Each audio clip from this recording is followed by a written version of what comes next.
From the Center for the Study and Teaching of Writing at The Ohio State University, this is Writers Talk. I'm Doug Dangler. Today I am at the Ohioana Book Festival 2013, talking to authors, and I'm talking to Robert Olmstead, who is the recipient of a Guggenheim Fellowship and an NEA grant, and is currently a professor of English and director of Ohio Wesleyan's Creative Writing Program. Welcome. Thank you. So you are not only what we previously listed, but you have a book called The Coldest Night, and The Coal Black Horse is another, and The Coal Black Horse won the Heartland Prize for Fiction and the Ohioana Award. Yes. So tell me about these books and how you got started on them and how you ended up with the Ohioana Award. Well, I was living about 35 miles north of Gettysburg back in the late 80s, early 90s, and I grew up in New Hampshire, so the Civil War was sort of new to me. So I decided to go down to Gettysburg to see what this Civil War was all about, and found myself just kind of drifting back down there at the strangest times. Something really quite captivating about it, and really spoke to my sort of boy imagination. And that's The Coal Black Horse. Coal Black Horse, that's where that novel came from. And but the more immersed I became, the more this sense of this legacy of war and in the way that it is inherited down through families, the trade of soldiering, the trade of war, if you will. And so one book sort of begat the next book. If it were the 19th century, I guess it would be all one great big multi-generational book. I just couldn't do that. It wasn't in me. I couldn't make it work. But I was able to do Coal Black Horse, and with the fortunate success of that, I was able to stumble through and kind of find the other two books. Okay. Now, you're also you've been the director of the Creative Writing Program at Boise State. Yeah. So you've done a lot of teaching and teaching of teachers. Yeah. I've always supported my habit by teaching. Your writing habit by teaching. So That's not. I do enjoy it though. Okay. I'm making fun, but there's something about young writers. The blood is still so close to the skin, and a good class. You're always talking about the verities. Just the basics, the good, truthful foundations of what make for good fiction. Okay. What I'm curious about is. Oh, I'm sorry, I didn't mean to interrupt you. No, I was going to say good art. Okay. What I'm curious about is, as the teacher of teachers, you're, I know that you're actively, teaching, like you said, at the same time. But is there something that you've learned as somebody who's teaching the teachers, or corralling the teachers, maybe a better term for it, as a director of a creative writing program, and trying to work with them, through them, with the students? I'm curious about that, being at that remove, if that's something that has affected your writing, affected the way you talk to students, affected the way you talk to instructors throughout the years. Gosh, I don't know. I guess I would tend to say that the way all writing is taught these days strikes me as rather sort of reductionist. It's as if a good piece of writing is a sum of its parts, when it isn't.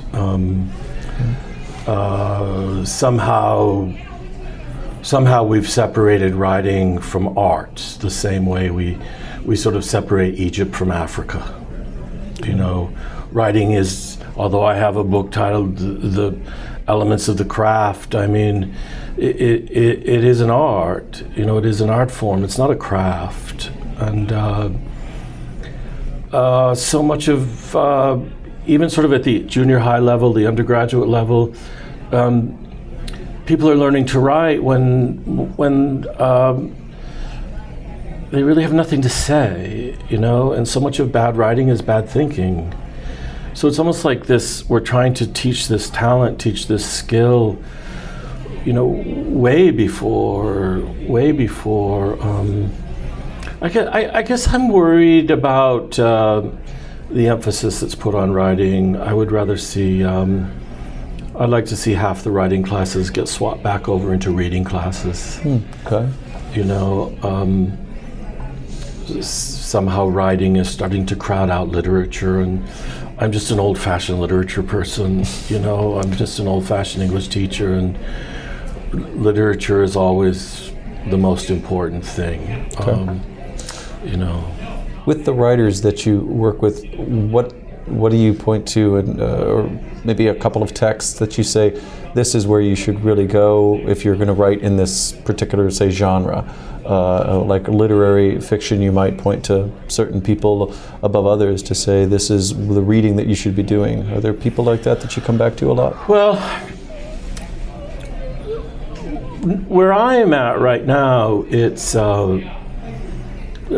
where people are coming to me is they need to start finding themselves. They need to start hearing themselves. Okay. You know, they need those sort of cultural scripts to melt away. You know, the analogy I often use is, you know, downriver canoers or long hikers or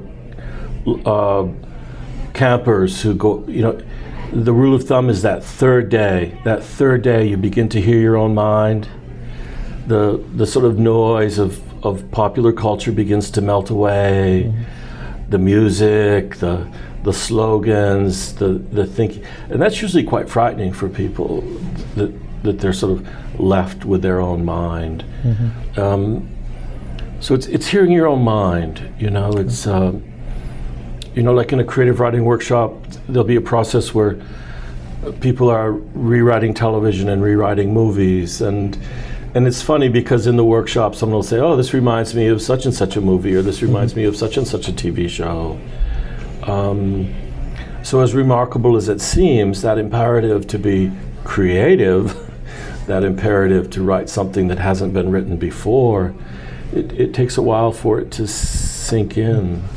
What are the conditions that you think most create that? Like you said, being out by yourself, is this just a Thoreau kind of thing where you're going off to Walden, where you have that peace, that quiet to create from within?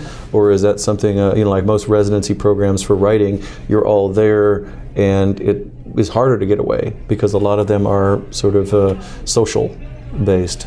You see what I'm getting at? The question about how do you create that space in your own mind if you can't get away in the way that like a long-term hiker or camper would? Well, I think in our lives we need to gain politics. Mm-hmm. I mean, you talk about the social. The social is now the social is now sort of the market. Mm-hmm. There is no social. Okay. Do you know what I mean? Private space in America, public space in America, market space in America. It's all market space. Okay. You know? Yeah. So I don't think the school system really fosters that kind of independence. Mm-hmm. I don't think America is comfortable with that kind of independence. You know, we want people to be independent, but we want them to be independent in a very prescribed way. Right. You know? Following up on your comment about the market being everything, when you present that view to writers, how do they react to it? Say the writers in your school, because as I understand it, you're saying this is all sort of bled together to the point where it's really hard to separate out the strands of the private, the public, the market, to where you're all working toward the market. Is that a fair representation of what you're getting at? Because it seems like you might have, as you said, with writers who the blood is close to the skin, to use your phrase, they may have an interesting reaction to that. Well, I think that I mean, take, for instance, the death of someone or the murder of someone. Mm-hmm. Someone kills someone. I mean, is that a plot point, or are we really probing violence in America? Okay. You know, I mean, if you look at America, I mean, we are one of the most violent countries in the world. But walk down the street and say to an American, do you think of America as a violent country? And they'll kind of look at you strangely, you know. A stranger would probably say, yeah, but a relative would say, what are you talking about? You're crazy. But I mean, 6 million people in prison, 2 million of them are Americans, 35,000 gun deaths a year.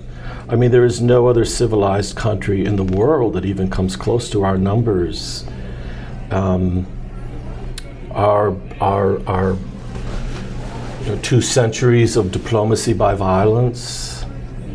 I mean, so, you know, the family hour, the cable television, I mean, if I wanted to, if I could, I'd spend a week on television. What is the death toll by murder? Right. So what are you doing? Are you just sort of following that cultural script, and murder is what? A titillating acceptance, and usually it's or take, for instance, violence against women. You know, violence against women. Is it a plot point, or are you really trying to say something about the truth of that? Okay. And 9 times out of 10, it's simply another. You know, like in the evening when you have violence against a woman, and let's say it's, you know, CSI or one of those idiotic shows, and it's violence. Well, that is literally another crime against a woman. You know, that reminds every woman what can happen to her in America. Right, and so that's something you would cover a lot in a writing. Well, I would be very upfront about. Okay. You know, oh, you've killed this character. Did anybody cry? Was anybody riven when this character was killed? Mm-hmm. And you go around the workshop and people say, well, no. Well, then you can't do it. Mm-hmm. It's as Robert Frost said, you know, no tears in the poet, no tears in the reader. Mm-hmm. It's not felt, it's not real, it's not meaningful. Okay. It's gratuitous. Yeah, that makes a lot of sense. You're murdering yourself. You're creating a murder yourself. When you have that event in the workshop, how do they usually silence? Okay. Do you see a lot of change afterwards? That they change the script to be more in line with something that you might see as more positive? It's very hard to find a way out. Okay. I mean, that saturation. Mm-hmm. That's saturation. Okay. The little children killed this, right? Mm-hmm. The elementary school, Columbine, you know, Iraq. I mean, it's in our blood, it's in our system. I mean, so much of the land that is owned by families in America is based upon warrants from the French and Indian War, the Revolutionary War. You know, the very land that we own is based upon our service as soldiers. Okay. So much of our education is based upon our service as for not our, but men and women who have fought. You know, I mean, it's. I just saw where. Zero Dark 30 was virtually CIA approved, mm-hmm. You know, so again, to sort out the threads of the private public what is market, real, right. What is not real, okay. What is truth. Okay, you know? Well, that's a tall order. It's the only order. It's the only job description for what we do. All right, well, Robert Olmstead, I thank you very much for being here on Writers Talk. Thank you so much. Thank you. From the Center for the Study and Teaching of Writing at The Ohio State University, this is Doug Dangler. Keep writing.